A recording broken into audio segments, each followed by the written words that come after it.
Hello! Welcome back to Boxes and Bubbles, where today we're talking about one of my favorite things, Godzilla, with Godzilla Rivals #1 from IDW. Written by Paul Allor, art by E.J. Su, colors by Adam Guzowski, and letters by Nathan Widick. There's a phrase I've been using when it comes to Boxes and Bubbles, and that phrase is all sugar, no sabotage. Actually, it comes from a song by Lupe Fiasco's bizarre but awesome faux British punk side project called Japanese Cartoon. I think they're defunct now. They released an album in 2010, and since then, there's been nothing. Anyway, they have a song called All Sabotage. In it, they sing, no sugar, all sabotage. I wanted to take the exact opposite stance with my videos, Twitter, and with the podcast I'm mulling over making at some point, once I figure out how to get this microphone to work without it sounding like I'm in a shed or a wind tunnel. Anyway, long way of saying, I wanted to use this as a way to elevate the things I like and to spread the joy of comics as a hobby. I don't want to waste time and energy on bashing something, because I see no positive outcome from that, and it's a pretty pointless and cruel thing to do. All that said though, I have to be pretty blunt when it comes to the topic of Godzilla, because I love Godzilla, King Kong, and Kaiju in general. But in this weird, roundabout way, I kind of love Godzilla more as an idea and a concept, more than I really like the majority of things that are made about him. This year's Godzilla vs. King Kong was both an astonishing visual treat and an utterly galling mess of a movie that was so incoherent and full of holes and baffling nonsense decisions from start to finish that it felt like the script was written at 3 a.m, the day before the human parts had to be filmed. And it's those human parts that are the downfall of every Godzilla movie. Personally, I think a great monster movie could easily be made by having it just be about the monsters. I don't see the need for a human plotline, especially one that's flimsy or about a completely bland or downright unlikable set of people.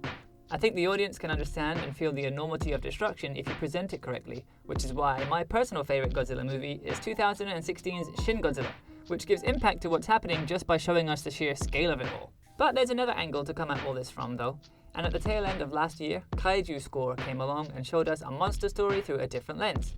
What if kaiju attacks became a known phenomenon? And by studying the kaiju's feeding habits, you could predict where and when a kaiju would make landfall. And then, what if you used that as a distraction while you stole a hoard of millions of dollars worth of art from the evacuated area? Kaiju Score was an excellent short series that blended kaiju action with a sharp and witty heist story. So back to the thing I'm actually here to talk about, Godzilla Rivals #1. It does the same thing. There's an action story here that would work perfectly fine on its own. It's been blended with a kaiju movie though. That's the critical element that's missing from Godzilla movies in general. If you must put a human part to the story in it, make it one that's so engaging that it's just as exciting as the monster stuff. And then blend it together, so that the stories happen side by side rather than in two separated threads for the majority of the time. They pull that off superbly in Godzilla Rivals, though I feel like it could have been fleshed out a little bit more towards the end if it had a higher page count. But since it's a one-shot, that can't really be helped, and it definitely makes the most of the pages that it does have, with Godzilla's fight against slimy pollution monster Hedora getting just as much panel time as the human parts of the story. The two are weaved together so well too, with the big battle affecting what's going on down on the ground, and then later, what the human characters are doing turning the tide of the kaiju battle. As always, I won't spoil the story for you, but I've cherry-picked around the twists and turns in the plot, so there's more to it than it might seem from just this review.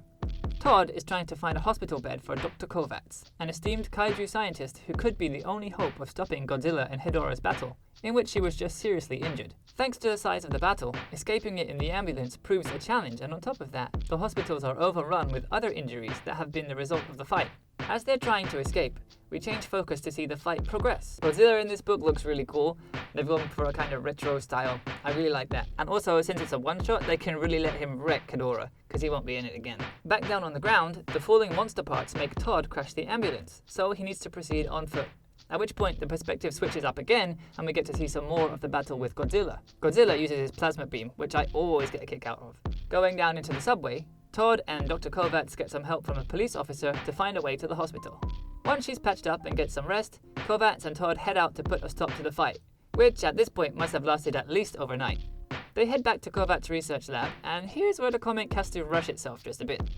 Somehow, in the destroyed remnants of the lab, the machinery needed to repel the kaiju with a specifically designed radioactive chemical mixture is still there and functional, but let's go with it.